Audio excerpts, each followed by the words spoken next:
Buen partido acá en el Chato, bah, todo porque mi hijo era un momento de talleres, ¿no? Cosa que yo no, pero bueno, él sí.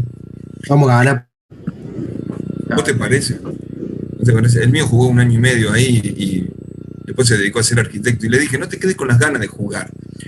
Obviamente jugar por jugar, no, era un 5, un 8, tiene buen pie el pibe. El más chico, dicen que no es hijo mío, pero bueno. Y vayan diciéndome cómo va Boca. No, ya sé que va, bueno, se lo acabo de terminar de ver. Avísame No, cuando empate, estás, Gaspar. estás Eh, buscando el milagro vos, Ricardo. O sea, vamos con evaluación de proyecto, bueno, no vamos con evaluación del con, proyecto, con misa. inversiones y flujo Estás de fondos. esperando un milagro. No, la verdad que sí, la verdad que sí. La verdad que esta unidad se tendría que llamar implementación más que inversiones. O implementación, inversión y flujo de fondos. Tenemos que ir pensando en algunas de estas cuestiones, ¿no? En estas tres líneas. ¿Qué es la implementación de un proyecto? ¿Qué son las inversiones? ¿Y cómo se calculan o hacen los flujos de fondos? Yo creo que lo primero, y esto lo voy a agrandar un poquito porque lo necesito, está en dos partes. Primero, los componentes de un estudio de viabilidad. ¿eh?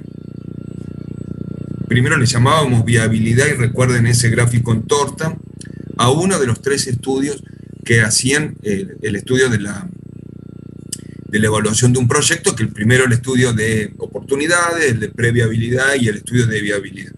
Y llegábamos hasta, en el estudio de viabilidad, llegábamos hasta la fase operativa, cuando salía la puesta en marcha y la primer pieza, el primer lote productivo que tenía todas los componentes que yo necesitaba de mi producto, ya ahí pasábamos a la fase operativa y eso era otra cuestión.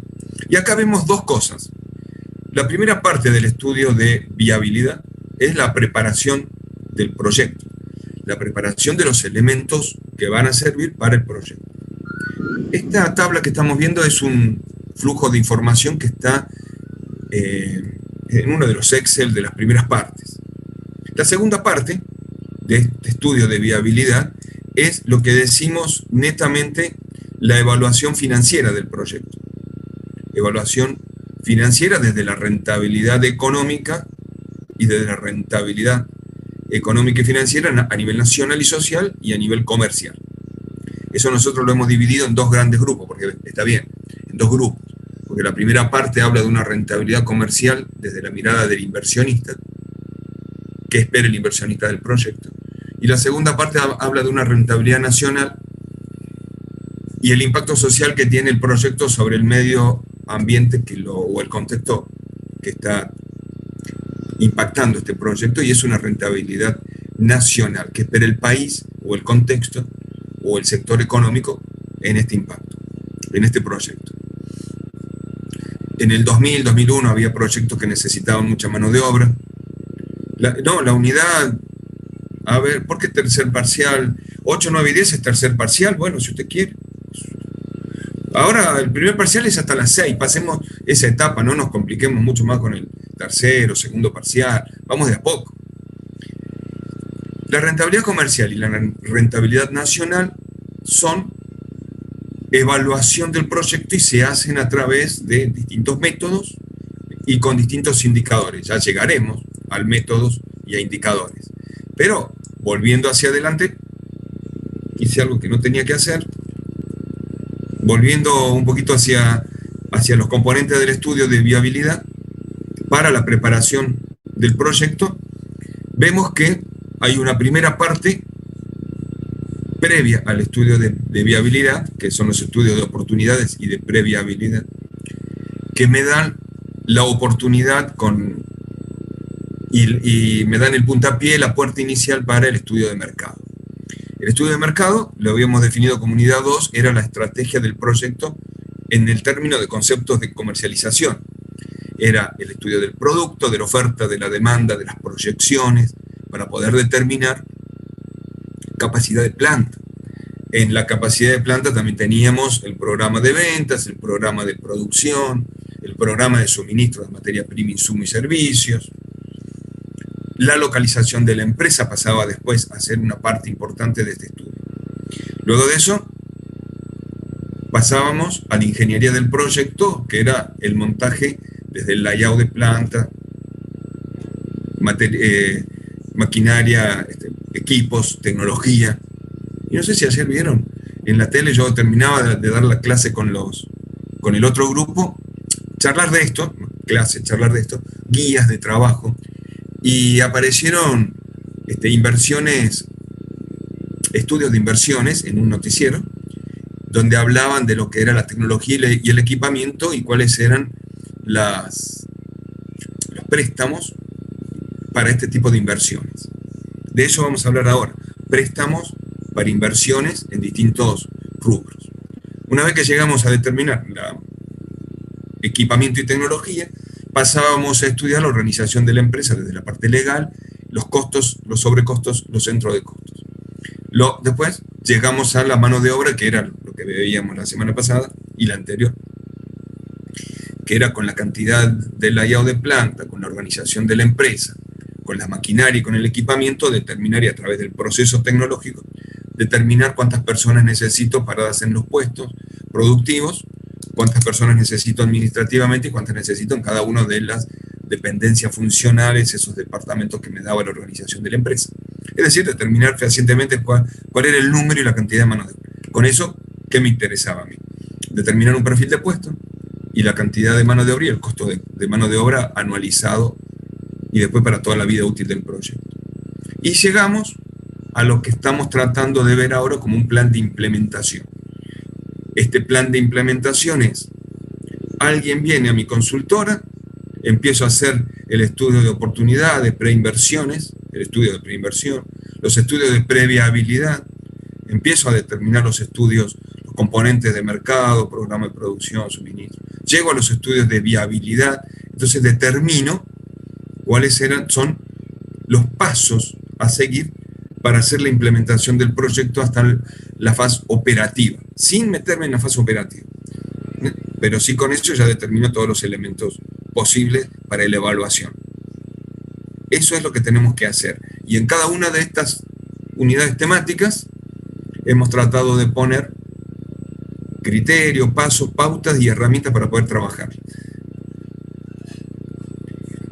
Para hacer un programa de implementación necesito dos grandes cronogramas y vamos a utilizar para esos dos cronogramas un cronograma de implementación Gantt o PERT, como ustedes quieran, que me determine todas las fases de trabajo y los tiempos previstos para eso, con la ejecución de obras civiles, con la ejecución del layout de planta y montaje de máquinas, o sea, la ingeniería del detalle, que es importante para ustedes porque es un valor agregado a lo que hace un ingeniero industrial, montaje y planificación de obra, hasta la obra civil.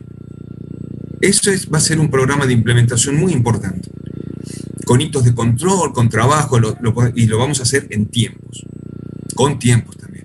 Y un cronograma de inversiones.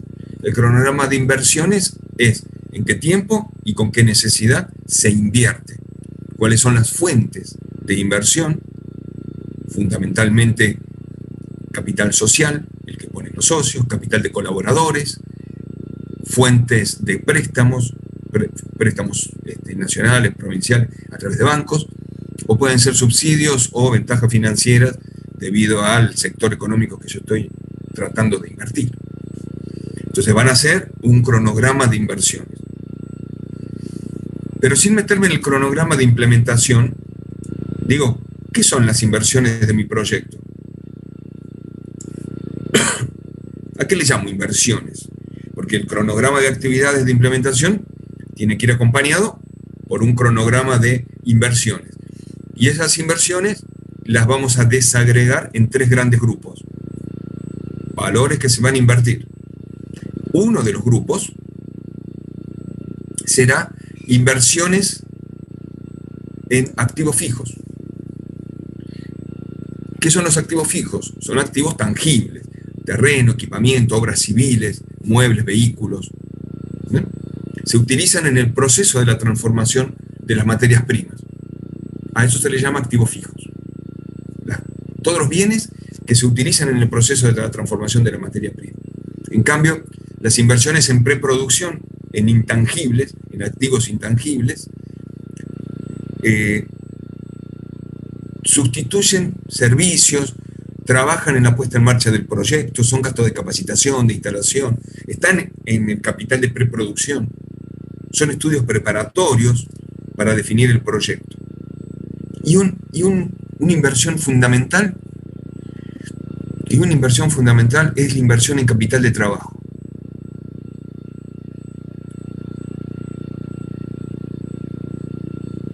Terminó el partido 1-0, ¿se dan cuenta ustedes? Por eso hice la pausa. Tengo mis hijos que son fanáticos de Boca, escuchando acá, estoy escuchando. Bueno, el capital de trabajo, ¿qué es para ustedes capital de trabajo? A ver si, porque el otro grupo, el de ayer, afiladísimo en capital de trabajo, ¿no? A ver ustedes, ¿qué piensan que es el capital de trabajo? Para mí, de todas las inversiones, es la más importante. Y si ustedes googlean, no me quiero poner a googlear por ahí, crédito en capital de trabajo. Me van a dar crédito para comprar terreno y equipamiento, o sea, crédito en activos. También me van a dar crédito para comprar inversiones de preproducción. Pero fundamentalmente me van a dar crédito del capital de trabajo. ¿Qué es capital de trabajo? ¿Puede ser para la materia prima? No, porque materia prima es parte de preproducción. Hola, profe. ¿Cómo? ¿Tiene que ver con la mano de obra, profe? Tiene que ver con la mano de obra el capital de trabajo. Tiene que ver con la materia prima también. Yo no digo que no tiene que ver con la materia prima. Profe, puede ser los recursos, mano de obra, todo para que se lleve a cabo el producto, más que todo. Sí, pero el terreno y equipamiento también van directamente a la transformación del proceso. El equipamiento.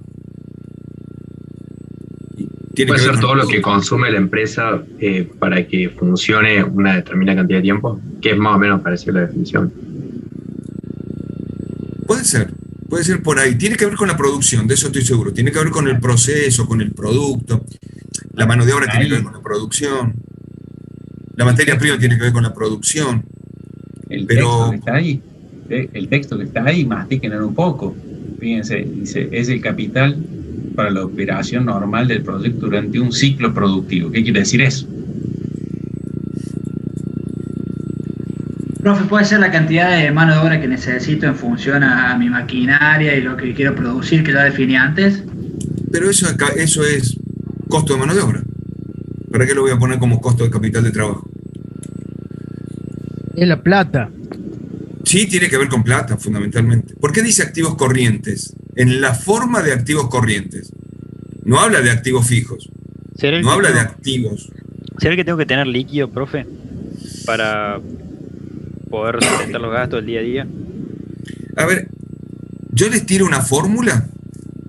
A ver. La suma de estas tres inversiones, capital de trabajo, activo fijo, intangible y tangible, es la inversión total. Sobre esta inversión total, activo fijo, capital de preproducción y capital de trabajo, es la inversión total.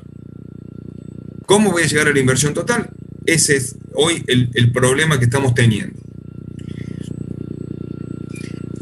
Si yo les digo que capital de trabajo es un contador, me lo va a definir de esta manera. Es activo corriente menos pasivo corriente. ¿Nunca escucharon esa fórmula? Y de los cuadros de resultados, existen varios cuadros de resultados importantes cuando veo una empresa, ¿no? El activo y el pasivo están dentro de un cuadro que se llama patrimonio, un cuadro patrimonial. Eso es una mirada importante de la empresa, el cuadro patrimonial. Después, otra mirada importante de la empresa es el flujo de fondos. Y después otra es la distribución de rentas o la proyección de rentas en una empresa. También es importante. Son distintos cuadros económicos, financieros, que nosotros tenemos que aprender a hacer. De hecho, lo vamos a aprender a hacer y lo vamos a aprender a leer.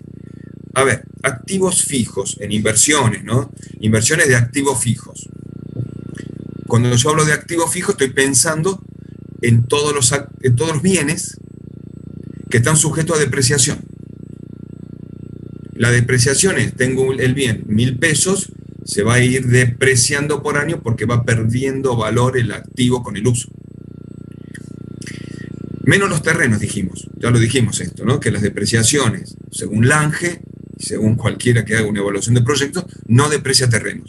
Porque terreno es una inversión en activo fijo, tangible, que con el tiempo va incrementando su valor, no lo va perdiendo. Por lo tanto, no está sujeto a depreciación. El último valor del activo fijo se llama valor residual o valor de salvamento o valor de descarte o de desecho. Ese se evalúa el último año del proyecto. Para nosotros, en el año 10. Significa que en el año 10, una vez que finalizo el proyecto, saco el valor de todos estos bienes, lo sumo, y es el valor residual o de salvamento del proyecto.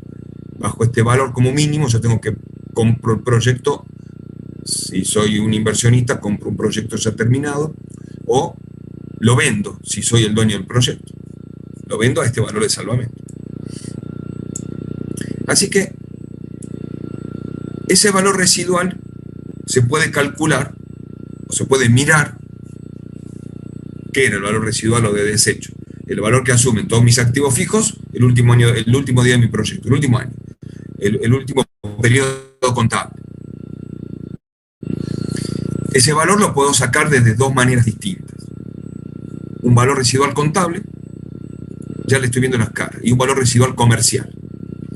El valor residual contable es el valor que le falta por depreciar a ese activo. Es decir, es el valor de origen, que yo compré la inversión, menos la depreciación acumulada hasta el último año. Una máquina metalmecánica se deprecia en 20 años, los primeros 10, que es lo que dura el proyecto, lo deprecio, y lo que me queda por depreciar es el valor residual, que es la depreciación de los últimos 10 años. En ese valor vendería este bien. Y un valor residual comercial. Es el valor que tiene el activo en el periodo 6, 7, 8, el último, si quiero. El valor de mercado que podríamos esperar, pero corregido por el impuesto. A ver, tengo un valor de mercado, que en un momento habíamos dicho que el valor de mercado mínimamente tiene que ser el valor de reventa del producto. Y hicimos un ejercicio donde era 0,75, 0,80%, era mucho menos que el valor de reventa. Pero mínimamente tenía que ser el valor de reventa, el valor de desecho, el valor residual. A eso quitarle el valor del libro. Me da un valor de ganancia de la venta. Yo gané, tengo una rentabilidad, un rendimiento sobre ese activo. Sobre ese rendimiento pago impuestos. Yo vendí un activo más caro que lo que tendría que ser por valor del libro contable, por lo tanto, gané plata. La empresa ganó plata. A ese valor, a ese rendimiento le quito el impuesto y me queda el valor residual. A ver, por ejemplo, supongamos un proyecto de 5 años, a 5 años, y un precio de activo de 1.000 pesos, y una depreciación a 10 años. Si yo quiero sacar el valor contable, voy a hacer 1.000 pesos menos la depreciación acumulada en 5 años, serán 100 pesos por año, en 5 años son 500 pesos, por lo tanto el valor residual es 1.000 pesos menos 500, 500 pesos. Valor residual de ese producto, 500 pesos. Se llama valor residual contable. Ahora supongamos el mismo valor, del mismo equipo, pero con un valor comercial en el año 5 de 650 pesos. Valor comercial, valor de reventa, es el valor de mercado de este producto. Todos esos valores, entonces, es lo mismo. Valor comercial, de reventa, de mercado, etc. Vendo la máquina. ¿A cuánto se vende la máquina? 650 pesos, porque está muy bien cuidado. El valor del libro es lo que me falta por depreciar. 1.000 pesos en 10 años, 100 por año, 5 años me faltan depreciar, 500 pesos. Por lo tanto, el valor del libro es 500 pesos. En este caso coincide con el valor residual, casualidad, porque es justo 5 años. Pero es 500 pesos. Quiere decir que si yo lo vendo en 650 pesos y le resto el valor del libro, que es 500 pesos, he tenido una utilidad de 150 pesos. Esta utilidad está sujeta a impuestos, porque gané 150 pesos, es ganancia. Por lo tanto, el impuesto será del 35%, 500 por 0,35, 52,50. ¿Me van siguiendo hasta ahí? Sí, bien, pues no hay preguntas, supongo que me Sí, están profe. Sí. Por lo tanto, en vez de 150, a mí me quedó una utilidad de 97,50. Tengo un socio que es el impuesto a las ganancias. Se llevó 52,50 y a mí me dejó 97,50. Por lo tanto, ahora el valor que tengo comercial, ¿sí?, es los 500 que yo tenía de valor del libro más el valor residual, más la utilidad neta que era 97, me quedó 597.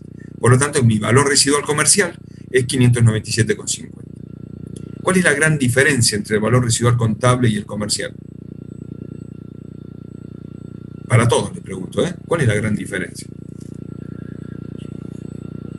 Sean prácticos, piensen como ingenieros.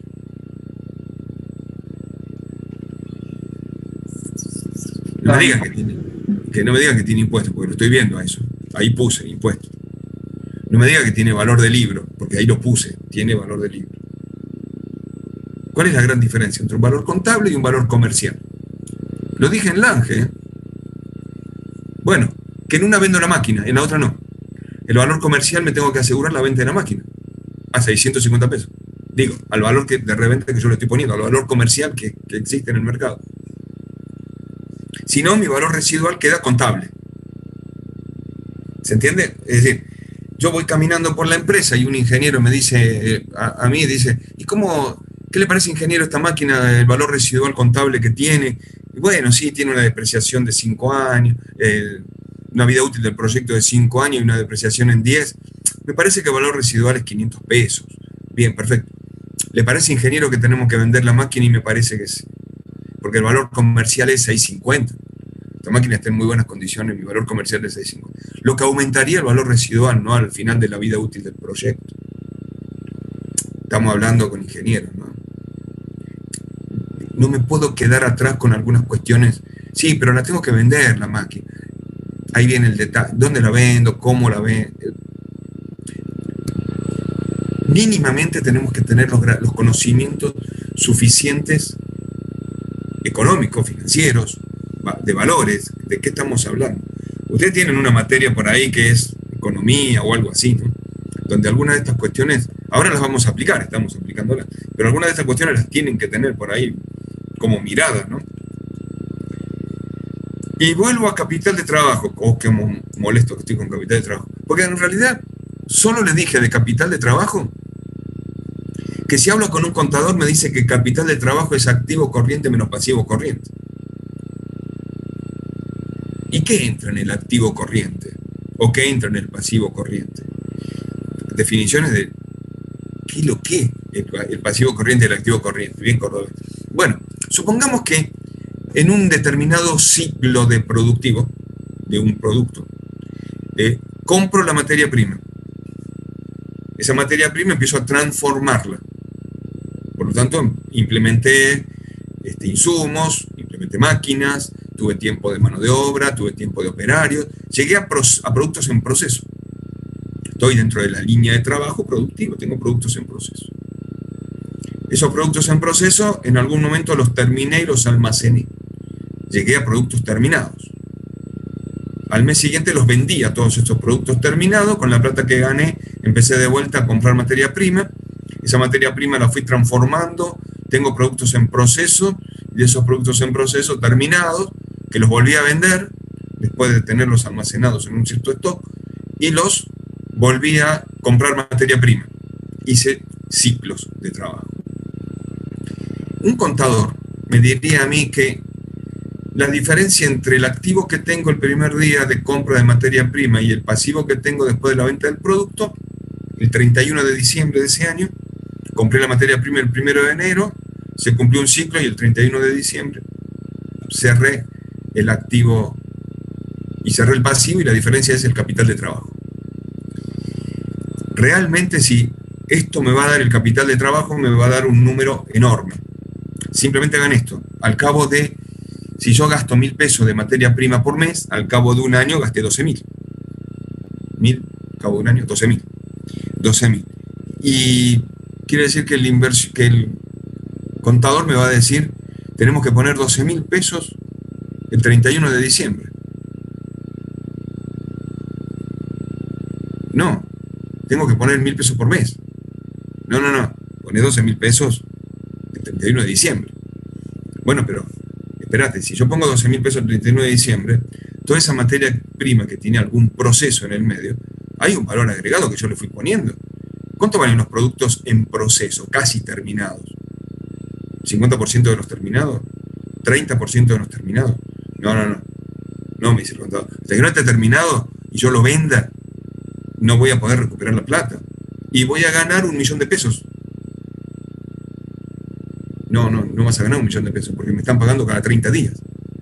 El ingreso por venta de los productos terminados es cada 30, 60 y 90 con los cheques que yo estoy dando. No, pero una vez que cobraste todos los cheques a fin de año, es 1.000.000 de pesos lo que vos tenés. No lo vi el 1.000.000 de pesos, yo vi 8.000 pesos por mes. 800.000 a los 6 meses. Sí, al año vi 1.000.000 de pesos, porque se sumaron todos los ingresos. Lo que le quiero decir, en la mirada, las dos posiciones son ciertas. La diferencia es que en uno estoy pensando en una rotación de los ingresos o en una rotación de la materia prima y estoy viendo que en el medio tengo productos terminados y semiterminados o en proceso que tienen un valor agregado, o sea que tienen un valor de ese producto. El contador no lo está viendo. El contador saca una foto a principio de año y a fin de año. El capital de trabajo entonces tiene que ver con esto de las rotaciones de mi producto. Por ejemplo, tengo un amigo ahí que vende diarios. Resulta que 1.000 diarios por día tiene que vender. En edificio, a 10 pesos cada uno lo ven. Y le salen 8 pesos por cada diario, por cada periódico. Él tiene el recurso ahorrado para alcanzar los permisos municipales, comprar el kiosco y un pequeño vehículo para transportar. O sea, todos los activos tangibles, fijos, lo tiene. Resulta que para comprar periódicos no tiene. Los 8.000 iniciales, 1.000 por 8 pesos, no lo tiene. Se le acabaron los recursos. Entonces viene a mí y me dice, préstame 8.000. Está fácil. Pero bueno, ponele. Yo le presto 8.000 pesos. En un flujo de fondos de activos y pasivos, un esquema, entraría a caja 8.000. Le prestaron los 8.000 pesos.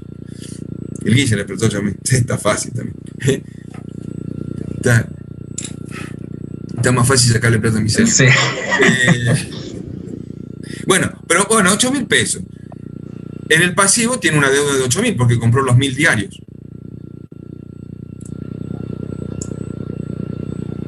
Compra los periódicos. Va y compra. Sí, compro los periódicos, 8.000 pesos. Los tengo los periódicos. Caja cero. Gasté los 8.000 que tenía antes. Caja cero. Inventario, 8.000. Tengo los 1.000 diarios, los 1.000 periódicos. Deuda, pasivo, 8.000. Vende los periódicos. 10 pesos por 1.000 periódicos, 10.000 pesos. Quiere decir, ingresa a caja, 8.000. Como ya los vendí, inventario cero. No tengo nada de inventario. Cuentas de inventario. Activo pasivo, ¿no? Deuda, 8.000. Pero tengo una caja de 10.000. Menos la deuda de 8.000, activo menos pasivo, patrimonio neto, 2.000. Lo llamo utilidades, pero patrimonio neto. 2.000. El día 2, le pago la deuda a mi amigo. Recuperamos la plata que hice, 8.000 pesos. Por lo tanto, tenía 10.000 en caja, le pagué 8.000, me quedaron 2.000 en caja. Inventario 0, deuda 0, utilidades 2.000. En el día 2, tengo que comprar otra vez periódicos, que valen 8.000 pesos. Entonces ya no le pido 8.000 a mi amigo, le pido menos ese día, porque hizo una vuelta el ciclo. Ya estoy viendo una vuelta. Le pido 6.000. Caja 8.000. Deuda 6.000. Utilidades 2.000. Tenía 2.000 en caja, más 6.000 que le pedí a mi amigo, se hicieron 8.000. Deuda 6.000. Claro, los 6.000 que le pedí a mi amigo. Utilidades me quedaron 2.000. Compro los periódicos. Compro periódicos por 8.000. 8 pesos, 1.000 periódicos, 8.000. Tenía 8.000 en caja, pasaron a ser cuentas de inventario. Tengo los periódicos y tengo 8.000 pesos en periódico. Deuda siguió 6.000 porque eran los 6.000 que le pedía a mi amigo. Utilidades de la primer ciclo de patrimonio me quedó 2.000. Vendo los periódicos. Caja 10.000, inventario 0. Los vendía todos. Deuda sigue siendo en 6.000. Utilidades, y si antes tenía 8.000 de inventario y ahora tengo 10.000 en caja, gané 2.000. Y 2.000 que tenía antes, 4.000 de patrimonio neto. Ahí ya se dieron cuenta lo que es capital de trabajo.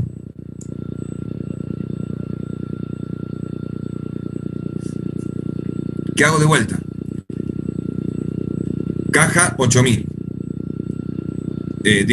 Tengo que pagar 8.000, pero tengo 10.000. Compro no pido 6. Pago 6.000 acá de deuda, me quedan 4.000. Por lo tanto, ahora pido 4.000 nada más. ¿Sí? A ver, caja 10.000.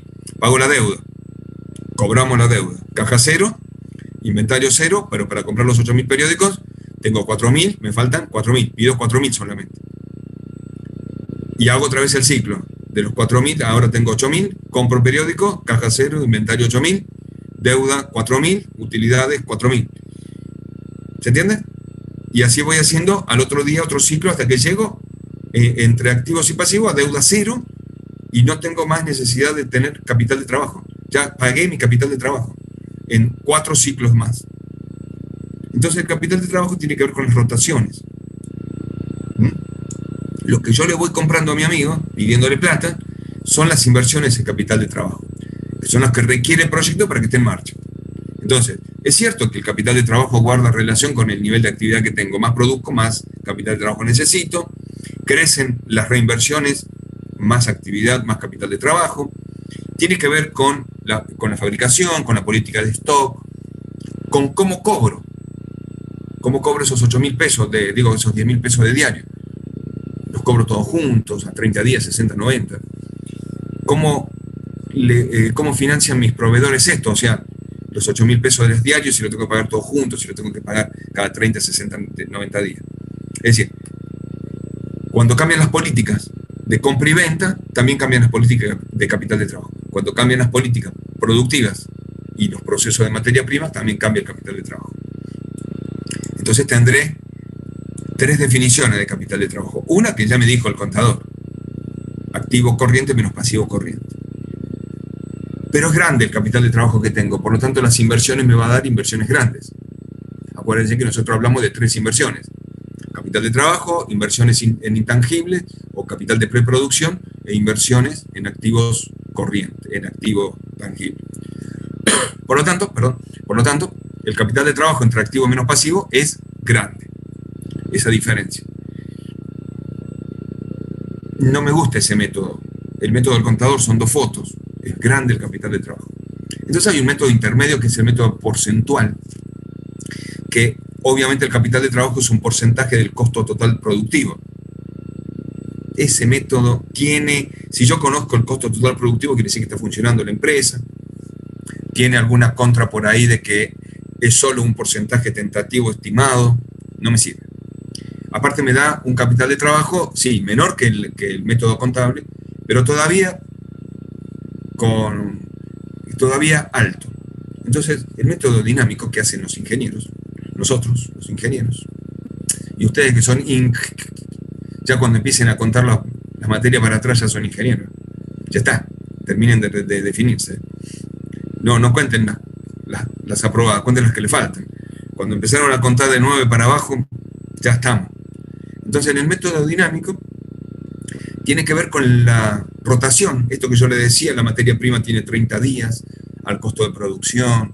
El cobro, el ingreso por venta es 30, 60 y 90 días. La materia prima importada la compro cada 180 días. Esto es el método que menos capital de trabajo inicial necesita. Es el que mejor trabaja con las rotaciones, es el que mejor trabaja con la capacidad de trabajo individual de la tarea.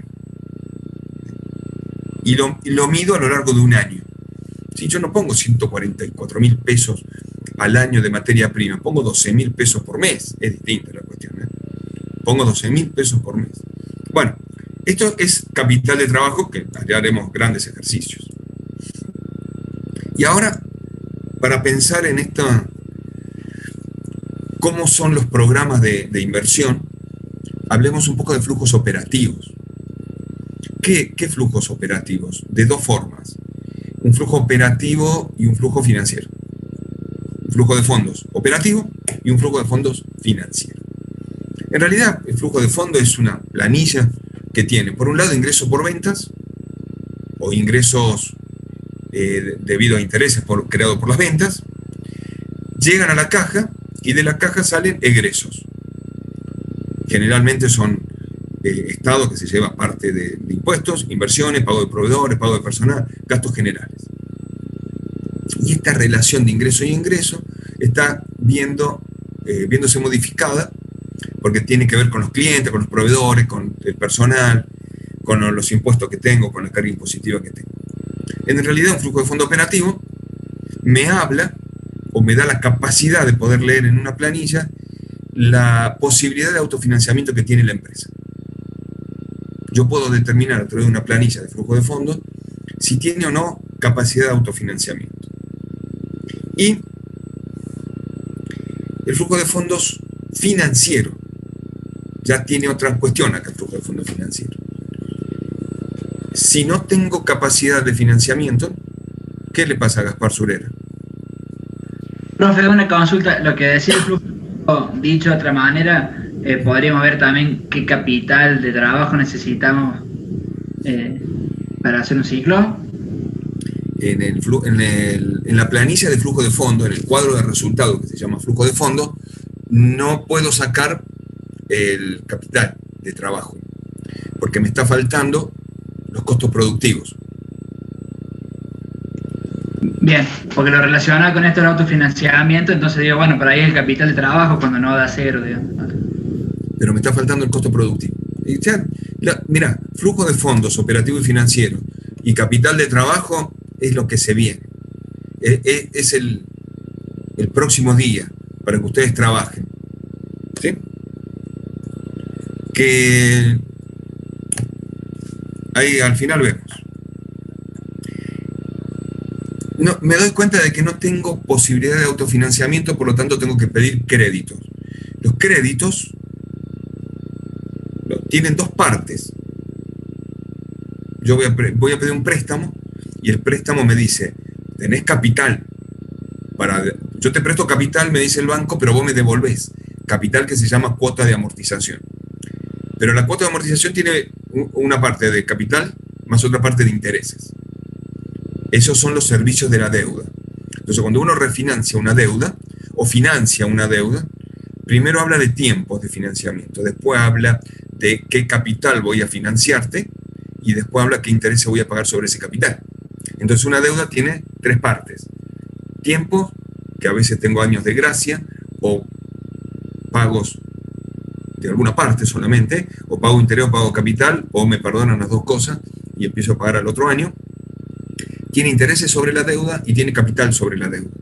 Estos son los servicios de la deuda. Bien, en el flujo de fondos financieros interviene el servicio de la deuda. Tengo ingreso por venta y tengo egresos. A ver, pero también tengo los servicios de aporte de capital de los capitales sociales o de los capitales colaboradores o de los préstamos. Son las tres formas que yo tengo de conseguir plata. Un accionista que ponga plata, un colaborador que ponga plata o un acreedor financiero que es un banco que ponga plata. A través de subsidios también que no tienen devolución, por lo tanto es plata, aporte de capital sin retorno. ¿Qué son los capitales que ponen el capital social? Hay dos formas de capital social que uno pone. Yo pongo plata, 1.000 pesos. Pretendo recuperar ese capital, está difícil en algunos momentos, y un 20% más. Capital social de colaborador soy ese. Ahora, si yo quiero poner 1.000 pesos, recuperar un 20% más al cabo de un año, además tener posibilidades de tener una renta sobre el pago de dividendos, un porcentaje de los dividendos, ya soy un capital social diferente. No soy un colaborador, soy un accionista con capital social. Y los bancos me van a prestar plata, van a querer que yo le pague la deuda más los intereses. Son distintas formas. Es decir, yo tengo propietarios, socios, capital social, colaboradores y acreedores financieros. Eso está hecho el flujo de fondo. Son diferentes. Ahora paso a ver el flujo de fondo operativo. El flujo de fondo operativo se llama como proyecto puro. Es lo que le importa al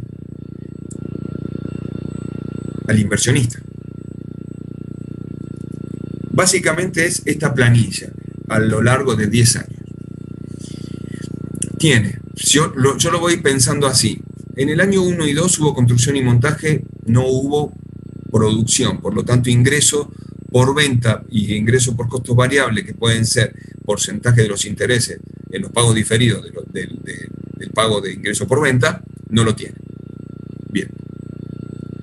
Puesta en marcha del año 3 al año 5, que logré el 100% de productivo, y del año 6, que logré la plena capacidad hasta el 10º, siempre tengo la plena capacidad. No es que en el año 7 aumenté al 120% de la empresa. No, aumentó al 100 nada más. En el año 1 tengo costos fijos negativos, obviamente. No tengo impuestos porque no tengo ganancia. Tengo inversión de terreno, sí. Inversión de construcción, sí. Inversión de maquinaria, sí. Inversión de capital de trabajo. Está bien. Todo esto es negativo porque es plata que tengo que poner. En mi flujo de fondo aparece negativo.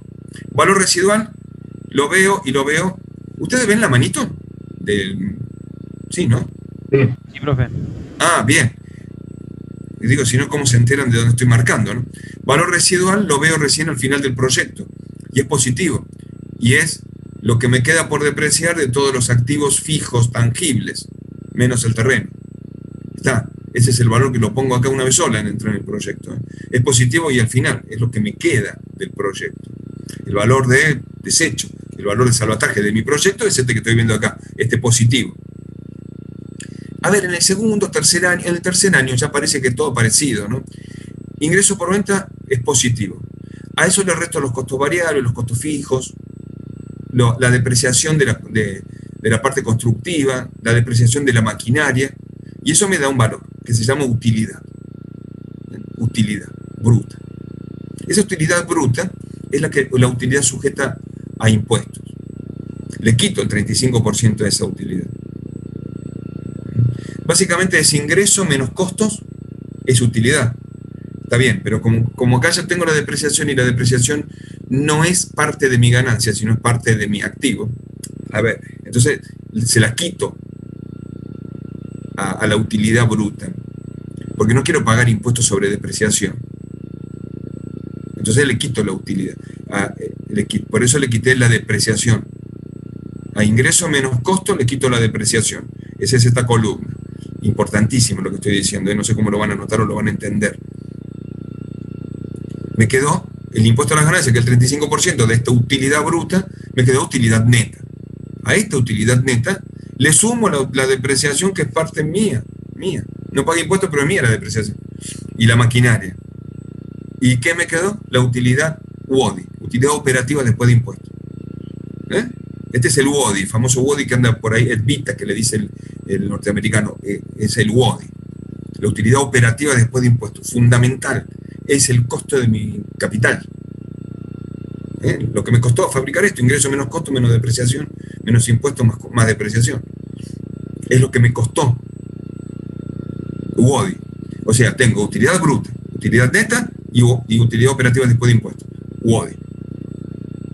Así que no tengo una sola utilidad en mi proyecto.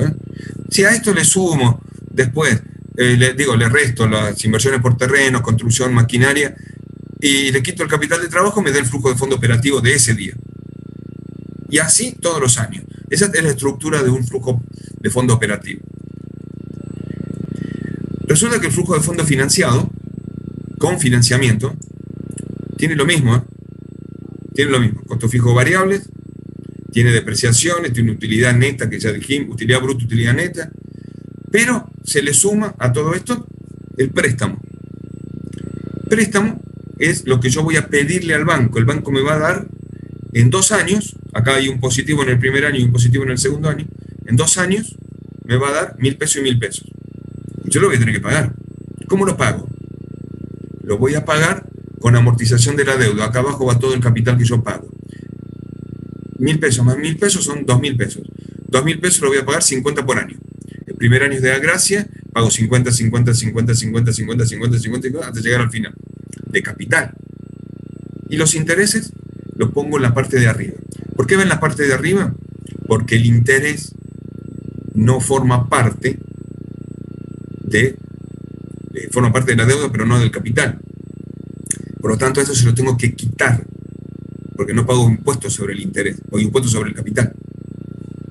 Entonces, es ingreso menos costo, menos intereses, menos depreciaciones, menos maquinaria, me queda utilidad bruta. Esta utilidad bruta es la que me queda a mí para impuestos. Le quito los impuestos, me queda la utilidad neta. Le sumo la depreciación de construcción y maquinaria, me queda la utilidad UODI, utilidad operativa después de impuestos. Esta utilidad operativa es la que yo puedo distribuir no lo dije antes, pero lo digo ahora, no lo quise confundir antes, pero la utilidad operativa es la que me está sujeta a distribución de patrimonio, a distribución de renta, de dividendo. Entonces le quito capital de trabajo, le quito la parte de amortización de la deuda, la parte de capital, y me queda el flujo de fondos financiero del proyecto. Y ahí veo cuándo es positivo, cuándo es negativo, cuándo necesito más financiamiento, cuándo necesito más capital, ahí veo. Pero la estructura de trabajo es la que están viendo en foto. Pero una pregunta. ¿Esto sería un estado de resultados?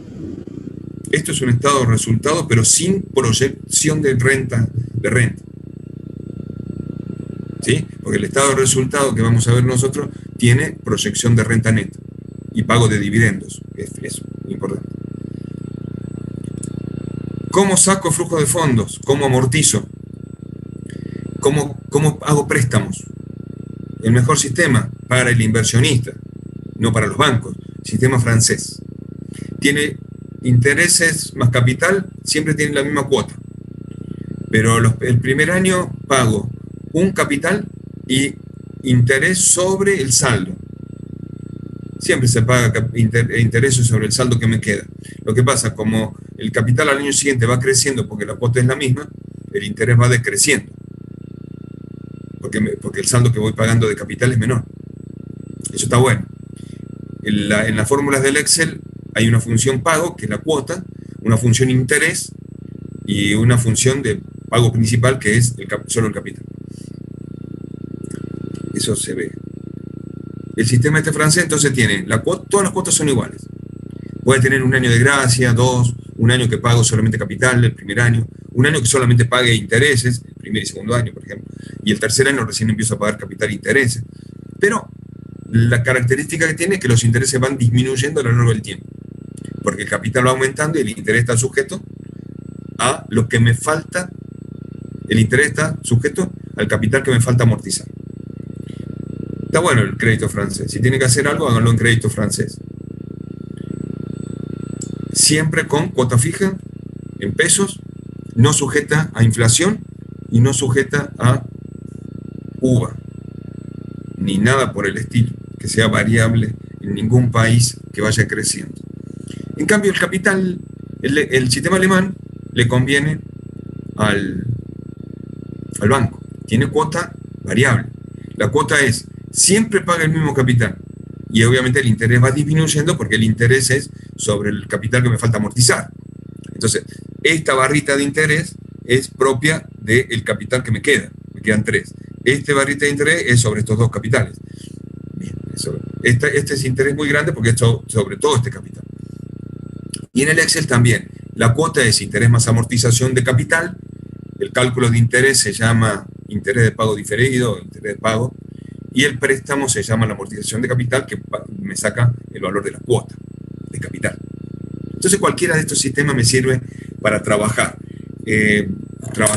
Traten de buscar crédito en sistema francés. Bueno, y hasta acá creo que básicamente un pantallazo de trabajo, y ahora me voy de acá, me voy de esta línea.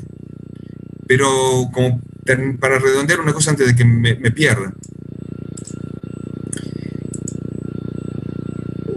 Quiero dejarles clase de EPRO y voy a abrir el...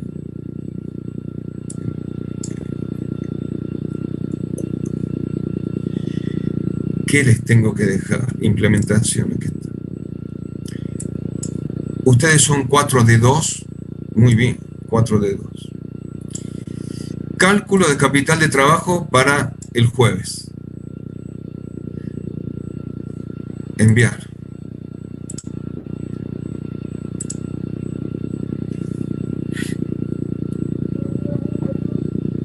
Ejercicio de capital de trabajo.